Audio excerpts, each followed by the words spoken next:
Selamat datang kawan-kawan semuanya di rumah baru kita, Riam Biru. Terima kasih banyak untuk kawan-kawan semua yang sudah berkenan hadir, sudah subscribe ke channel ini. Ya, rumah lama sudah kita tinggalkan dan kami sudah tidak punya akses, tidak punya hak, termasuk sudah tidak punya tanggung jawab apapun yang terjadi di sana. Juga benefit pun kami tidak mendapatkan apa-apa. Jadi mari kita berkumpul di rumah baru ini, rumah yang masih kecil, rumah yang sederhana, tapi semoga tetap bisa memberikan hiburan ke kawan-kawan semuanya, sekaligus sebagai ajang silaturahmi kita. Itu yang penting ya, silaturahmi itu jangan sampai putus. Nah, masih ditemani sama dagangan saya ini gitu ya, kawan-kawan yang berminat bawang gorengnya Wiji bisa didapat di Shopee, Tokopedia, atau channel yang lainnya. Nanti ada di deskripsi di bawah video ini. Baik, kali ini ada satu cerita datang dari Mbak Reni di Bandung. Mbak Reni menceritakan tentang satu pengalaman horor yang pernah dialaminya beserta keluarganya sekitar tahun 2002. Jadi di tahun itu, Mbak Reni itu sekeluarga lagi berkabung. Dia di Bandung, aslinya itu orang Pasuruan, keluarganya itu dari Pasuruan sana. Suatu hari dapat kabar kalau neneknya itu sakit keras dan akhirnya apa? Mbak Reni dan keluarga itu memutuskan, sempat bimbang, ini gimana nih, nenek kabarnya gimana? Maksudnya kondisinya tuh seperti apa, udah sekritis apa, dan dari pihak yang di Pasuruan sana itu ngabarin, ini Mbak, kayaknya ngabarinnya ke ibunya Mbak Reni ya. Ini Mbak, kayaknya udah ndak ini lagi Mbak sebaiknya kesini, pulang kesini. Soalnya apa? Nenek itu nyariin terus, nyariin Mbak. Jadi anaknya satu persatu disebutin, ditanyakan. Nah ini tinggal ibunya Mbak Reni yang belum datang ke situ. Akhirnya ya sudah, kami langsung ke sana, Akhirnya hari itu pun secara mendadak mereka berkemas dan memang, oh ya, Mbak Reni di tahun 2002 itu masih kuliah ya. Dan berkemas, akhirnya mereka pun berangkat ke Pasuruan sana. Singkat cerita, sesampainya di Pasuruan itu udah ngumpul, udah ramai keluarga besarnya Mbak Reni di sana. Dan ya mereka seneng gitu. Akhirnya orang yang ditunggu-tunggu, keluarga yang ditunggu-tunggu, terutama ibunya Mbak Reni itu datang. Ibunya pun ke sana datang nemuin neneknya Mbak Reni. Bu, gimana Bu, Ibu? Lah, kamu udah datang Yanti gitu. Ini udah kondisinya itu udah seperti itu. Ibunya Mbak Reni dipegang bagian mukanya gitu ya. Dan ya tentu saja ibunya Mbak Reni sedih. Mbak Reni juga mendekat ke sana, sempat nyapa neneknya, tapi perhatian neneknya itu lebih fokus ke ibunya, ya sebagai anak mungkin ya. Mungkin bisa jadi dulunya itu anak kesayangannya dan mungkin di akhir-akhir hidupnya nenek tersebut pengen ketemu untuk terakhir kalinya. Dan jaraknya atau durasinya itu tidak lama dari ibunya datang ke sana, dielus mukanya, neneknya itu senyum. Terus apa? Nenek itu merem. Dan sudah merem setelah itu nenek itu nggak melek lagi. Nenek itu meninggal. Langsung tangis pecah di sana, terutama dari ibunya Mbak Reni gitu ya. Ditenangkan, Bu, udah. Relakan, ikhlaskan kepergian nenek. Dan ya akhirnya semuanya pun mulai kembali mencair gitu, udah nggak tegang. Nenek itu udah meninggal dalam kondisi baik waktu itu, cuma nungguin satu anaknya ini yang belum datang. Dan memang sakitnya sendiri itu begitu singkat, paling kurang lebih sekitar 4 hari, nenek itu mulai sakit-sakitan, mulai menanyakan anak-anak yang ada di situ dan ternyata kurang satu. Ini yang ada di Bandung keluarganya Mbak Reni dan begitu dikabarikan untungnya mereka datang ke situ masih sempatlah melihat nenek dalam kondisi hidup untuk yang terakhir kalinya. Waktu pun berjalan rasanya lambat banget. Di luar suasana itu mendung meskipun bukan musim penghujan. Tapi mendung, nggak tahu gitu ya, udah di luar mendung, di dalam keluarga, di rumah itu juga sedang berkabung, sedang berduka, nafas itu menurut Mbak Reni rasanya tuh sesak. Aku nggak tahu kenapa loh, nafasku itu tiba-tiba rasanya tuh sesek gitu ya. Mungkin ya pengaruh karena emosi dan sebagainya. Mbak Reni pun akhirnya memilih untuk minggir, memilih untuk menyendiri. Toh keluarganya di sana juga, ibu sama tante-tantenya sama bude-budenya itu lagi pada ngumpul, lagi pada bersedih. Ini bapaknya juga nemuin tamu-tamu yang bapak-bapak. Mbak Reni kan sendirian di sana, adiknya itu sama yang seusianya. Bener-bener sendirian, nafas itu sesek, rasanya ndak enak. Minggirlah ke sana, dan waktu itu kebetulan bertepatan dengan proses pemandian jenazah dari neneknya Mbak Reni. Dimandikanlah neneknya Mbak Reni di sana. Mbak Reni melihat dari kejauhan di situ. Sebelum proses dimandikan, semuanya itu ya baik-baik aja. Orang-orang itu pada masuk ke, kan karena ditutup gitu ya. Beberapa orang yang mau memandikan, termasuk ada satu kerabatnya Mbak Reni, itu adalah Bude, namanya Bude Ria. Bude Ria ikut memandikan, ibunya Mbak Reni itu nggak ikut karena apa? Nggak kuat katanya. Aku itu nggak kuat lihat ibu. Jadi udah dia pun nggak ikut ya. Akhirnya proses memandikan tersebut selesai, dan orang-orang yang sebelumnya memandikan itu sempat pada keluar. Mbak Reni juga bingung, ini apa udah selesai atau belum. Mereka tuh pada keluar dan menunggu di luar sana kayak ini ngapain ya, ini ngapain lagi gitu. Sementara Mbak Reni juga nggak tahu apa sih yang sebenarnya terjadi di sana. Nah, muncullah suara dari budenya. Tolong dong ambilin ini di dalam sana, tolong dong semuanya ambilin. Intinya begitu, kayak ada perintah-perintah dari tempat pemandian tersebut. Mbak Reni kan, loh Bude masih di dalam di sana gitu ya. Dan ternyata orang-orang yang tadi memandikan, termasuk yang kerabat juga, tidak diperkenankan masuk ke dalam sana. Semuanya itu kayak diurus sama budenya sendiri.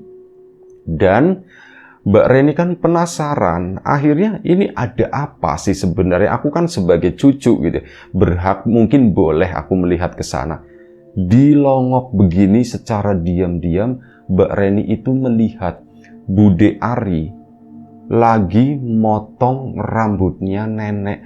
Nenek itu kan orang dulu, meskipun rambutnya tipis, tapi tetap dipelihara gitu, panjang. Kalau digerai, seingatnya Mbak Reni itu udah hampir sebokong segitu ya, hampir segitu. Jadi panjang banget. Nah ini dipotong sampai sebatas di bawah leher di sana, krek-krek.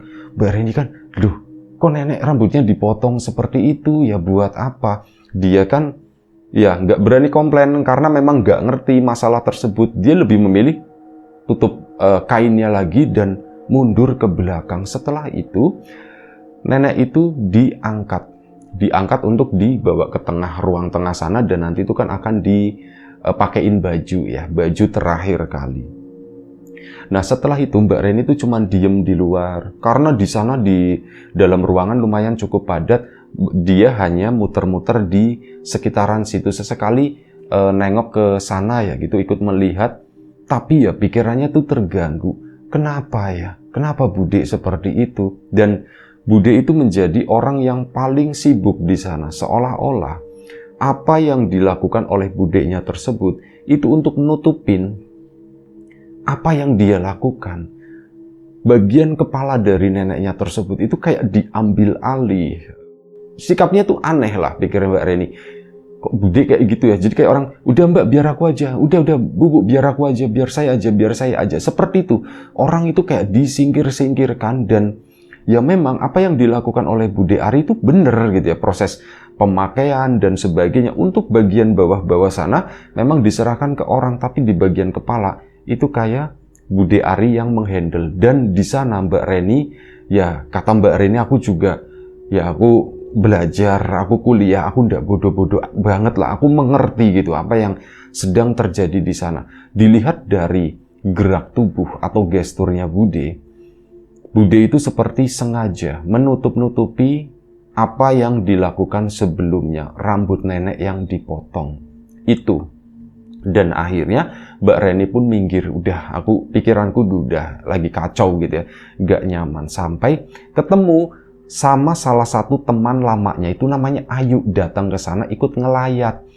Ayu gitu kan, wah Reni aku ikut berduka cita dan sebagainya. Akhirnya Mbak Ayunya itu diantar ke dalam sana. Setelah selesai keluar lagi ngobrol-ngobrolnya sama Mbak Reni. Dia bertanya ke Mbak Ayu, yuk boleh nggak sih yuk kalau misal ada orang meninggal terus kita mengambil bagian dari tubuhnya. Maksudnya gimana, kata Ayu kan. Ya ngambil bagian tubuhnya, loh itu kan serem, ndak boleh lah, kata si ini ya, ndak boleh lah, udah apa yang meninggal seperti itu ya dikuburkan gitu, paling kotoran-kotoran aja yang dibersihkan, nggak boleh ngambil sesuatu, kata si Mbak Ayunya. Mbak Reni pun berpikir, aku apa cerita ke Ayu atau enggak ya, kalau misal aku ceritain nanti gimana ya. Akhirnya apa, yuk kalau misal ngambil rambut sedikit kayak gitu boleh? Ya buat apaan, kata si Mbak Ayu ya. Lagian buat apaan kayak gitu? Ya enggak, aku cuman penasaran, kamu ini aneh-aneh aja, kata si Mbak Ayunya. Ya udah, akhirnya obrolan pun minggir ke sana, pindah kemana-mana. Nah, ada satu catatan lagi yang tadi lupa disampaikan. Neneknya Mbak Reni itu usianya memang tua. Kalau ditanya usianya dulu sewaktu masih hidup, itu udah bilangnya usiaku itu udah hampir 100. Tepatnya sendiri nggak tahu, tanggal lahirnya pun juga nggak tahu. Mau di KTP, mau di dokumen apa, itu ngasal, kata neneknya. Itu ngasal aja. Aku ya nggak ngerti, orang dulu itu nggak inget lah gitu, aku lahir tanggal berapa dan sebagainya.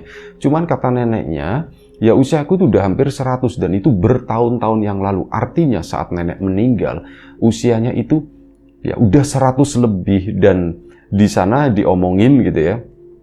Usianya itu kalau menurut catatan yang ada di dokumennya tersebut, itu kurang lebih 103 tahun. Jadi ya sangat tua, sangat sepuh gitu ya. Udah, itu satu hal yang menarik lagi. Karena Ayu nanya juga ke Mbak Reni, yuk usianya berapa nenekmu? 103 tahun. Hah? Masa gitu?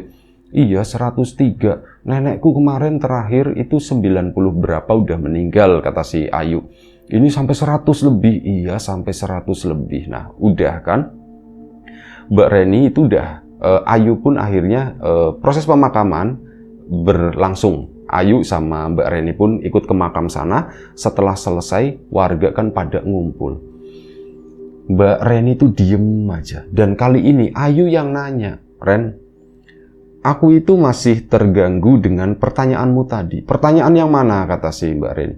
Kamu nanyain kalau misalnya ada orang yang meninggal, terus kita mengambil bagian dari tubuhnya. Apa itu boleh? Menurutku pertanyaan itu aneh, kata si Ayu. Emang kenapa sih Ren? Kamu boleh cerita ke aku. Itu ngomongnya sambil mendekatkan mukanya ke si Mbak Reni. Kamu bisa cerita ke aku. Itu matanya kayak dilihatin. Mbak Reninya kan merasa ya sedikit diintimidasi gitu ya. Dia pun mempertimbangkan, apakah ya udah aku ceritain aja, yuk. Kamu bisa pegang rahasia kan, yuk. Kamu masih Ayu yang dulu kan, ditanya sama Reni. Ya siapa lagi gitu kan, kamu kayak nggak kenal aku aja. Kita kenal itu udah dari kecil, Ren. Kenapa, ada apa gitu, cerita ke aku. Aku tadi ngelihat Bude Ari ngegunting rambutnya nenek. Si Mbak Ayunya pun agak kaget, hah serius? Ngegunting segini dikit? Bukan, kata si Mbak Reni. Bukan cuman sebagian kecil, dipotong sampai seleher, katanya. Ayu pun bingung gitu kan. Serius Ren gitu? Iya serius, aku serius. Buat apa Ren? Itu dia pertanyaanku, aku nggak tahu. Buat apa? Lagian kalau misalkan kayak buat ilmu-ilmu seperti itu, buat syarat-syarat yang klinik gaib apa gitu ya, masa iya tega sama ibu sendiri sih, pikirnya Mbak Reni gitu. Iya sih Ren, bener juga Ren. Tapi kamu yakin itu bener, kamu ngelihat itu? Yakin 100%, aku itu yakin 100%. Aku itu ngelihat orang di depan mataku kok, kata situ kan. Aku nggak ngerti deh, kata si Ayu. Ya sudah gitu kan. Nggak, aku cuman mau cerita itu aja. Tapi kamu jangan ngomong ke siapapun ya yuk. Iya, janji aku nggak akan ngomong ke siapapun. Akhirnya waktu berlalu, udah selesai, Ayu pun juga pulang. Nah, Mbak Reni sama keluarga rencananya mau menginap di situ sekitar 10 hari.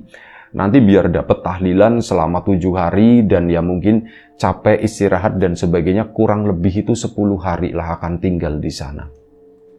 Selama tinggal di situ, kali ini pandangan Mbak Reni itu tidak pernah lepas dari Bude Ari. Terus diikutin gitu ya, Bude Ari itu kenapa sih? Dan aku sesekali itu aneh. Kita kan masih berkabung ya, kita itu masih baru kehilangan nenek. Ya wajar lah kalau bercanda-canda dengan keluarga yang lain, itu wajar, itu normal. Tapi sesekali aku menangkap Bude Ari itu suka senyum sendiri, kayak orang yang seneng, kayak orang yang bahagia. Aku nggak tahu itu cuman pikiranku yang udah keracuni kecurigaan dan kebencian. Jadi itu versiku sendiri melihat Bude Ari semacam itu.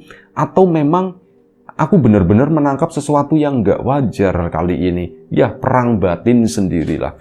1 hari berlalu, malam harinya itu kan diadakan acara tahlilan. Warga berkumpul, Bude Ari pun normal seperti biasa, ya bergabung ikut dengan yang lain. Cuman itu, senyumnya itu makin hari kok rasanya senyumnya makin manis. Dalam artian senyum yang tulus, kayak seneng gimana gitu. Yang lain itu kan senyumnya masih senyum dipaksain gitu ya. Ini tuh enggak, aku ngeliat kenapa ya, ada apa dengan aku gitu. Kok seperti itu aku melihat Bude Ariku, Bude Ari, budeku sendiri, seorang bude yang notabene juga orangnya itu baik. Meskipun memang agak sedikit aneh. Tapi ya sudah. Bude Ari itu ada satu keanehan. Keanehannya tuh begini, dulu sewaktu beberapa tahun yang lalu, sewaktu Mbak Reni masih tinggal di Pasuruan, Bude Ari itu pernah menghilang selama 2 bulan tanpa kabar, tanpa apa, bahkan apa. Oh ya, status Bude Ari itu adalah seorang janda.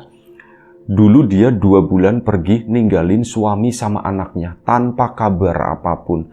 Begitu pulang, kayak gitu, suaminya itu ya marah dan sebagainya. Bude Ari pun akhirnya bentrok di sana dan kemudian mereka pisah. Dan yang bikin aneh itu apa? Seorang ibu biasanya kalau mereka berpisah, bercerai atau apa, seorang ibu kan yang paling ini ya, apa namanya, nggak semuanya, tapi biasanya begitu. Anak ikut aku, anak ikut aku. Ini tuh enggak, malah Bude Ari tuh malah bilang, udah Lia ikut kamu aja. Kayak anaknya malah disuruh ikut bapaknya gitu. Sebenarnya keluarga itu sempat kecewa dengan keputusan tersebut, tapi ya sudah, toh itu tetap orang tuanya gitu kan. Nah, mulai hari itu tuh sendiri, dan ya itu, anehnya itu tadi, menghilang 2 bulan tanpa jejak, begitu pulang menjadi manusia yang dingin gitu ya. Itu. Nah, di malam acara tahlilan tersebut, semuanya normal biasa aja, sampai kurang lebih sekitar jam 10 malam. Mbak Reni sendiri itu sebenarnya udah ngantuk, tapi dia kan nanti rencananya tidurnya di ruang tengah, rame-rame sama keluarga yang lain yang memang tidur di situ. Bingung, karena apa? Ruang tengah itu masih rame, masih banyak orang duduk-duduk di sana. Ini gimana ya aku ya? Akhirnya apa? Aku mendingan tidur di kamar, tapi kamarnya siapa gitu ya, nyari-nyari begitu. Nah, di situ si Mbak Reni kan udah bawa bantal guling, kayak orang lagi nyari. Bude Ari nyapa, Reni, disapa sama Bude Ari. Iya Bude. Mbak Reni pun agak sedikit gugup. Reni, kamu mau apa? Kamu mau tidur? Kamu udah ngantuk, kata si ini. Iya Bude, aku udah ngantuk. Ya udah, itu di sana di kamar Bude, ndak apa-apa gitu. Di kamar Bude gitu ya. Ndak usah Bude. Ndak apa-apa. Sana, kata si budenya. Sana kamu ke itu. Ndak usah Bude, ndak usah Bude. Oh ya sudah. Pokoknya kalau misal kamu ngantuk, kamu sana tidur di kamarnya Bude, ndak apa-apa. Iya Bude, iya Bude. Nah, akhirnya apa? Mbak Reni pun sebenarnya Mbak Reni sendiri tuh ndak tahu. Di sana, di rumah neneknya itu ada 6 kamar. Kamar Bude Ari itu di mana itu sebenarnya nggak tahu, lupa gitu ya. ini kamarnya Bude Ari itu yang mana ya, ini atau itu. Udahlah, aku kesana aja ke area kamar, nanti kalau ada yang kosong, udah aku brek aja di situ gitu ya. Yang penting aku nggak mau di kamarnya Bude Ari, kayaknya kamarnya yang paling ujung belakang itu, yang sebelah kanan. Ya udah, aku masuk aja. Nah, ke area kamar tersebut Mbak Reni itu ngambil, jadi kamarnya itu 3-3, sebelah kiri itu 3 berhadapan gitu ya. Ini koridor menuju ke ruang belakang, sebelah kanan pun 3. Mbak Reni itu masuk ke satu kamar itu yang di tengah sebelah kanan di situ. Diketok, tek tek tek tek tek, nggak ada jawaban kosong. Akhirnya Mbak Reni pun buka kamar, dibuka pintunya. Begitu dibuka, kamarnya itu normal, nggak ada sesuatu yang ciri khas ini kamarnya si ini, kamarnya ada lemari, ada meja, ada tempat tidur dan sebagainya. Kasur pun kondisinya rapi gitu ya. Apa aku tidur sini aja kali ya? Udahlah tidur sini. Ini nggak tahu, ini kayaknya nggak ditempatin, pikirnya Mbak Reni ya. Karena apa? Yaitu tadi, kalau misalkan ini kamarnya seseorang, kan biasanya ada buat rias, ada foto, ada apalah, pokoknya yang identik dengan orang tersebut. Nah, ini tuh nggak ada sama sekali, kayak ruangan kosong, sederhana banget, nggak ada ini itu. Tidurlah di sana, tidurlah di kamar tersebut. Kalau kamar neneknya itu tahu, kamar yang paling gede sebelah kiri depan itu kamar kakek sama neneknya dulu. Mbak Reni pun masuk ke dalam kamar, rebahan di kasur di situ. Aku udah ngantuk banget, aku beneran udah ngantuk banget. Akhirnya tidurlah si Mbak Reni. Tidur kali ini dia tuh udah ngerasa udah lepas gitu ya, udah nggak inget apapun. Tiba-tiba dia itu entah kayak mimpi atau setengah sadar atau bagaimana, ngerasa ada seseorang yang masuk ke dalam kamar. Pintunya itu dibuka jeglek gitu kan. Mbak Reni kan akhirnya bangun, ini takutnya aku diusir atau gimana. Ternyata apa? Kagetnya itu bertambah. Yang masuk ke dalam kamar itu adalah mendiang neneknya. Mbak Reni pun, hah? Nenek gitu kan. Nenek bukannya udah meninggal. Neneknya itu masuk dan rambutnya itu belum terpotong. Masih panjang tipis. Masuk ke dalam sana, nengokin ke Mbak Reni begini. Nengoknya mana apa? Deket banget. Biasanya kan ya orang kalau nengokin cuman berdiri, cucuku udah tidur. Mungkin seperti itu ya. Lah ini tuh enggak. Bener-bener dilihat kayak mendekat ke mukanya Mbak Reni. Anehnya lagi, Mbak Reni tuh nggak bisa ngomong, bah gitu. Itu nggak bisa, cuman bisanya diem. Dia tuh hanya melihat neneknya tersebut itu mendekatkan mukanya ke sini, mendekat ke arahnya Mbak Reni. Mbak Reni yang ada itu ya pasti ketakutan karena sadar nenek itu tuh udah meninggal. Gak bisa ngomong apa-apa, terus apa sih nenek itu bangun lagi badannya dan ke arah lemari. Lemari itu dibuka sama nenek, brek, ditutup lagi, jelek. Dibuka lagi, ditutup lagi. Si nenek itu mainin pintu begini tuh sampai gak tahu 10-20 kali tuh kayak gitu terus. Mbak Reni nggak bisa bergerak badannya di sana, cuman bisa nengok ke sana ke arah lemari tadi. Nenek lagi ngapain? Nenek kan udah meninggal. Apa nenek pulang ke sini atau gimana? Itu ketakutan banget dan akhirnya apa? Mbak Reni itu tiba-tiba kayak badannya tuh kayak ada yang ngegoyang, kayak dibalikin ke arah samping, jadi ngebelakangin posisi neneknya yang berada di depan lemari. Badannya ke samping sana. Nah setelah itu Mbak Reni sadar, kayak bangun gitu ya, bener-bener bangun. Dia tuh bisa bergerak, badan itu merinding semua, takut, bener-bener takut. Nengok ke arah lemari sana, lemarinya itu posisinya masih nutup, tapi nutupnya itu yang gak grep gitu loh. Ada kebuka sedikit tuh.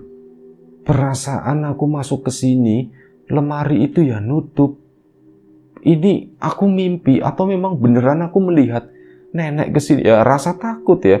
Dia pun akhirnya keluar dari kamar, cuman berdiri di depan kamar doang, dan di sana orang-orang keluarganya itu udah pada tidur semuanya. Jam 2 pagi ternyata itu udah pada tidur semua.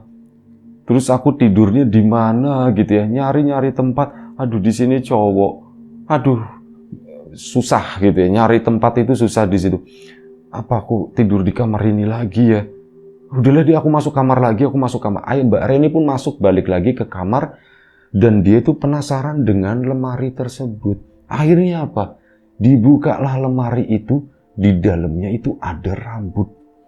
Rambut yang dipotong dari kepala neneknya. Mbak Reni kan kaget. Loh kok rambutnya ada di sini? Langsung buru-buru ditutup. Grup. Keluarlah Mbak Reni papasan sama Bude Ari. Reni udah bangun, kata si budenya. Bude, iya bude, takut gitu kan yang ada. Iya bude, aku udah bangun. Gak apa-apa, tidur lanjut aja di kamar Bude. Itu kaget Mbak Reni. Hah? Ini kamarnya Bude? Iya, ini kamar Bude. Pas nengok ke belakang ternyata bener ada riasan dan sebagainya kayak gitu ya. Mbak Reni pun baru nyadar ternyata salah masuk kamar. Sebelumnya di kamar yang tengah, ini pindah ke kamar yang belakang. Dan budenya itu tahu kalau Mbak Reni itu udah tidur di kamar tengah. Makanya itu tadi begitu keluar, iya kamu salah kamar kayaknya Reni. Nggak apa-apa kalau mau tidur di kamar Bude, nggak apa-apa. Udah terlanjur tahu seperti itu, Mbak Reni yang ada, Bude enggak, aku nggak usah Bude, aku tidur di tengah aja, nggak enak sama yang lain. Oh ya sudah kalau kayak gitu. Budenya pun setelah ngomong, oh ya sudah, kalau kayak gitu, itu senyum gitu ya. Terus dia masuk ke kamar. Dan senyumnya itu udah tahu, aneh, senyum yang menakutkan. Dia pun, Mbak Reni akhirnya gabung sama keluarga yang lain di ruang tengah. Terpaksa nyesel-nyesel di situ, bisa tidur juga sampai pagi. Pagi pun Mbak Reni itu hanya bisa bengong, memikirkan apa sih yang terjadi semalam.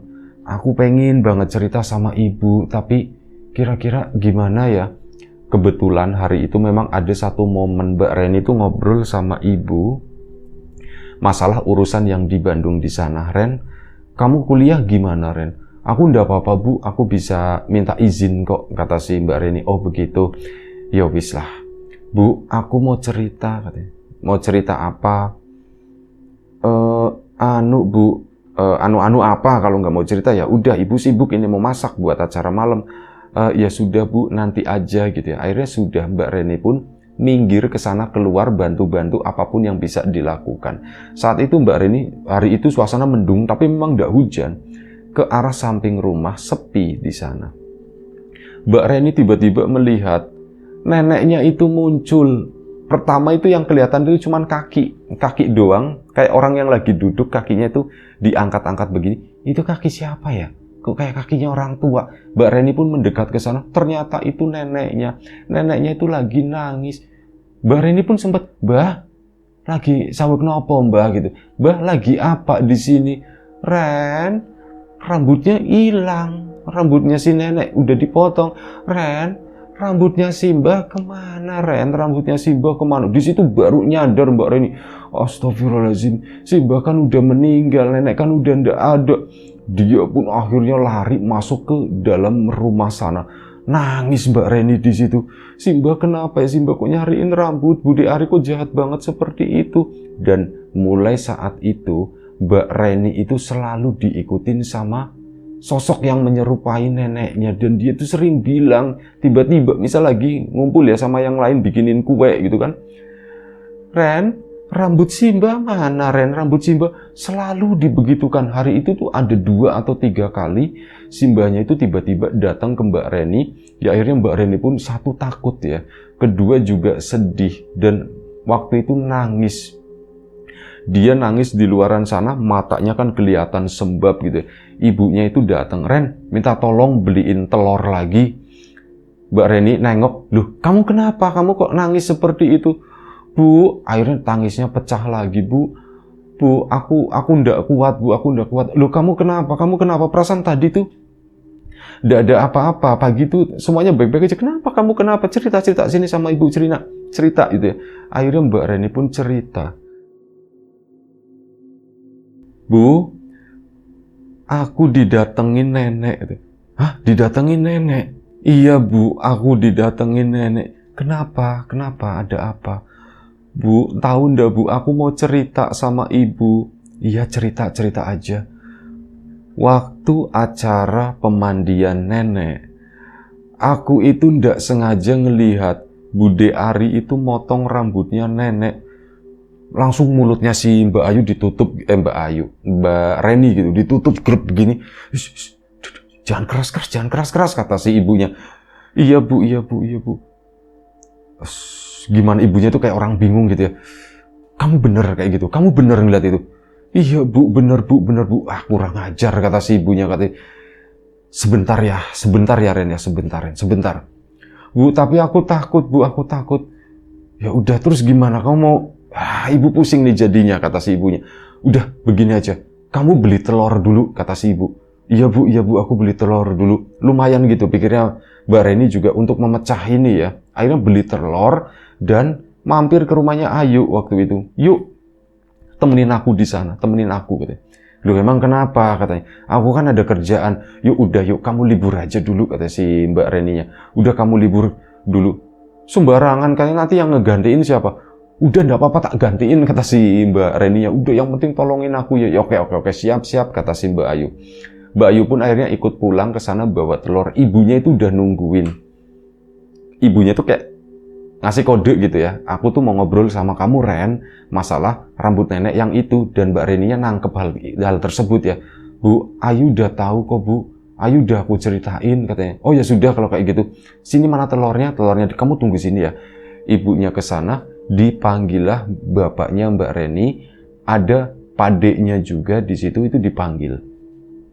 Ngobrol di sana, Mas, cerita ke pade anak pertama yang paling tua laki-laki. Mas, aku dapat cerita dari Reni, katanya begini, Mas. Padenya tuh kaget. Beneran, katanya. Iya, padenya tuh langsung masuk ke dalam rumah sana dan menuju ke kamarnya Bude Ari. Dibuka lemarinya, rambutnya itu masih ada. Ini dikeluarin rambut tadi. Ri, kesini. Rame-rame kan banyak ini keluarga, padenya tuh teriak. Iya mas, gitu kan. Bude Arinya udah melihat itu. Ini maksud kamu apa? Maksud kamu apa? Gimana mas? Itu kan rambutku. Bukan, ini bukan rambutmu. Rambutnya Bude Ari itu agak ikal. Sementara rambut neneknya Mbak Reni itu lebih lurus dan tipis. Warnanya juga udah putih-putih begitu ya. Sementara si rambut Bude Ari itu masih campuran lah. Putihnya itu nggak terlalu banyak. Ini bukan, ini tuh kamu potong dari ibu kan. Dari nenek gitu, dari ibu kan. Akhirnya semuanya tuh pada ribut gitu kan. Ri, kamu kenapa sih Ri? Kok seperti itu Ri? Gitu kan. Kamu lagi ngapain? Akhirnya didudukan di sana, di sidang. Maksud kamu itu apa begini? Ini tuh ndak boleh, seperti ini tuh ndak boleh, katanya. Bude Ari itu cuman diem aja, malah dia ketawa gitu ya, cengar-cengir. Lah, orang cuman minta sedikit itu aja. Gitu aja diributkan. Seolah-olah dia itu nggak bersalah gitu ya.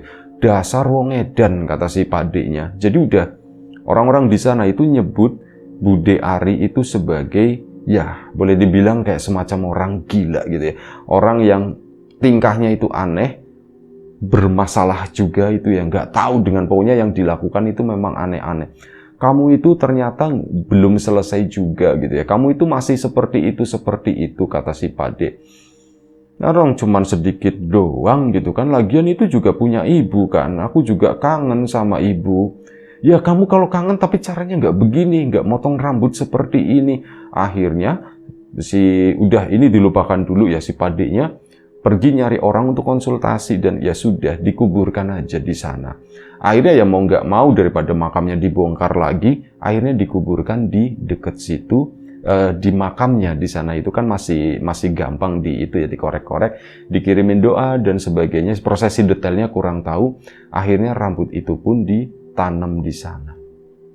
Itu baru hari kedua semuanya itu kebongkar dan mulai hari itu Bude Ari sikapnya makin tambah aneh ke Mbak Reni. Setiap ketemu sama Mbak Reni, Bude itu selalu senyum. Senyumnya itu menyeramkan gitu ya. Selalu senyum tanpa alasan gitu. Yang menakutkan kan itu. Orang kita disenyumi sama orang, tapi kita nggak tahu alasan orang tersebut senyum sama Mbak Reni gitu. Itu selalu senyum kayak gitu. Dan malam harinya, berarti ini malam ketiga.